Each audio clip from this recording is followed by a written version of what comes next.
in this video, I'm going to show you how to make your own AI that you can run locally on your own computer, and I'll show you how to make it so you can access that from your phone, provided that your computer's on and running the AI. I did the same sort of setup in May 2024, and it's become a lot easier to do nowadays with far fewer steps. So it should be nice and easy for you to be able to follow along at home. I'll show you how to do that on Windows. It looks like it's possible now, so I'll shrink myself down. Whoa! Okay, so you go to Ollama, you just type in ollama.com and you click download. This gives you a cute little download here. Amazing. You double click on that and then you wait, click next a few times, and hey presto, you've got Ollama running on your machine. If you type ollama.h or --h, you can see a list of commands that you can do. So you type in Ollama to call the software Ollama, this thing. Well, what that set up. And then you can type in either a flag or a command, okay? And this is a list of the commands, and this is a list of flags. So basically, these are what you're interested in. So to be able to get started, you just go to here, Ollama models. You can see all the different models. So the system which I'm running doesn't have a graphics card in it, so I'm going to run quite a small model. These ones are pretty good. You can select the how many resources they need basically here. You can select the not so intense one. So anyway, paste this in here, run Ollama 3.1, whatever. And it pulls it down, so I'll pause there. Cool, so it's now downloaded. Okay, so what you've just achieved in the video there is you've now just started running your own AI on your computer, but it doesn't look very pretty. It's in this blue box and you can ask it all the questions in the world, but then you want this lovely UI that you're looking at now, just over there. So we've got the juicy skeleton and organs of your AI, and we just want to add like the nice looking face that you can interact with and it's nice and friendly to you. So what you do is you go to Docker. Docker is like an easy way to download someone else's setup and run it nice and easily. What you do is you go to docker.com, then you go to products, Docker desktop, and you can choose the plan, you don't need to. So you click download. AMD64, that's what you're interested in. You click on that and hey presto, it will start downloading. Next up, to start the software, you click on it and then you just run through the defaults. When you need to sign up for it, type in your email address. You can confirm that through your email account as well. Cool. Okay, so we're just going to use the defaults here. Click OK, wait for that to load. So it must restart to finish the installation, so we hit that and we wait. Amazing. Right, so accept the terms and conditions. There we go. Use recommended settings, requires administrator password. Advanced settings, we can probably do recommended. Cool, so with Docker running, we can click here and we go CMD and we go to Open Web UI's GitHub page. You do Control F for Docker and you scroll down to where there's a bunch of stuff about Docker. Cool, man. Installation on your computer with default configuration. Sounds great. Chuck that into here. Wait patiently. Unable to find image. Cool locally. Yeah, I'm sure that's fine. So, Docker. Open, click this bad boy. Skadoosh. Very pretty. So what you're looking at is a sign-up screen to be able to log in to access your AI. There is a login screen because you can access it over the internet, so you don't want any random person on the internet to access your AI. So just put a login screen there, nice and simple. You sign up to it, it sends those details to your own computer. It doesn't send them off anywhere else. I don't think it even requires an actual email address. I haven't tested it, but just chuck in your email address, your name, and that's fine. It does, however, come with this model installed, which is a bit weird. But you can select your other model and say, I don't know, make me a. There we go. And then we can see that it's running brilliantly.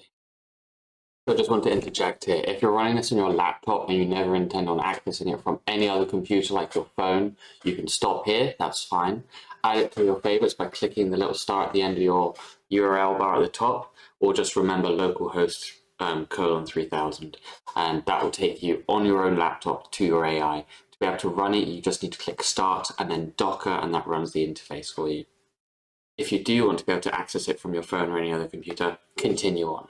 So now if I want to access this anywhere than just this computer, which I'm currently remoted into, we'll need to use nrock to be able to let it talk out to the internet, because currently we're hosting it locally. There you go, local host. Cool, so to be able to check your website on the internet, you'll have to go here, go to Windows if you've got Windows, scroll down a little bit, click download, and then click download for 64-bit.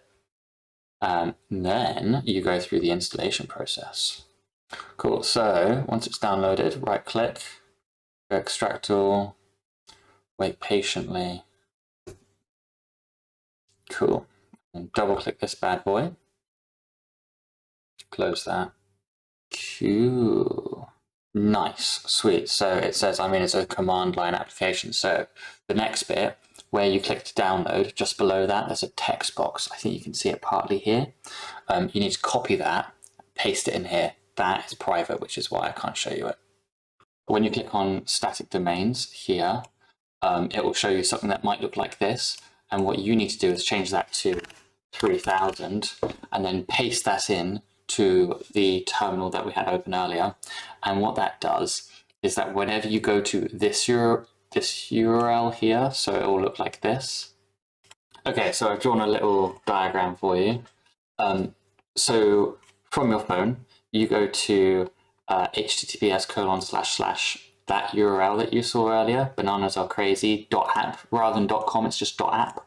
And then you go over your phone's Wi-Fi, over the internet, and then it goes to nrock servers, okay, because this is owned by nrock, so it's nrock. And then it gets punched back down into you and the internet, and it goes back to your Wi-Fi router, okay, so here's your little juicy router with its antenna, and then it goes off to your PC, which is running the thing, which is pretty cool, and then it works magically. Okay, so once you've set it up and restarted your computer, you'll find it no longer works, and that's a huge pain. And you can go ahead and start everything again, but that's not very fun. So what we're going to do is I've written this lovely script here, or an AI has for me, and basically what it does is it says start, there you go, Docker minimized, and then it waits for about 30 seconds, and then it says start ngrock minimized. Okay, and this will, there's the bananas URL thing, so we've got to change that for you. So you type in what it was on ngrock's website. Remember that thing that I couldn't show you? It's that. So you change just this bit here. This will likely be the same, but collectively that is, that was from the website actually right there, so that's cool. So once you've done that, you click File, Save As. So I've realized that there's a folder that you won't be able to see. What you need to do is you click on View at the top, then you click down here, Hidden Items, you check that box, and then you'll be able to see this folder called App Data. Important step. Then you click File, Save As. File, Save As, minimize that, and we go. That one, C, Users, App Data, BLB, App Data, Roaming, Microsoft, Windows, Start Menu, Programs, Startup. There we go. So these programs in here, in this folder, start where Windows starts. So I realized I made a tiny mistake earlier. When you click File, Save As, and you go to that folder I told you about, excellent. You call it whatever you want. But you must put .bat at the end. This makes it a batch file, and now your computer knows how to open it. And then you just need to click All Files and then Save. And that program will open every single time you log in automatically and start your AI. So I hope that's worked for you. You should now be able to go and type in your URL that you got from nrock into any web browser, and you'll be able to access your AI from any computer, and it saves all of your previous questions down the side, and it runs on your own hardware. You can ask it whatever question you want. This looks quite good on your phone. You can share it with your family if you want, and they can have their own logins. You can go down in the bottom left corner, click on Admin Portal, and you can see the different users that you can have. So you can add users, so you can add your family members. Or if you're a business, you can upload a CSV of lots of users. Well, that was easy. Hope it works well for you. Goodbye.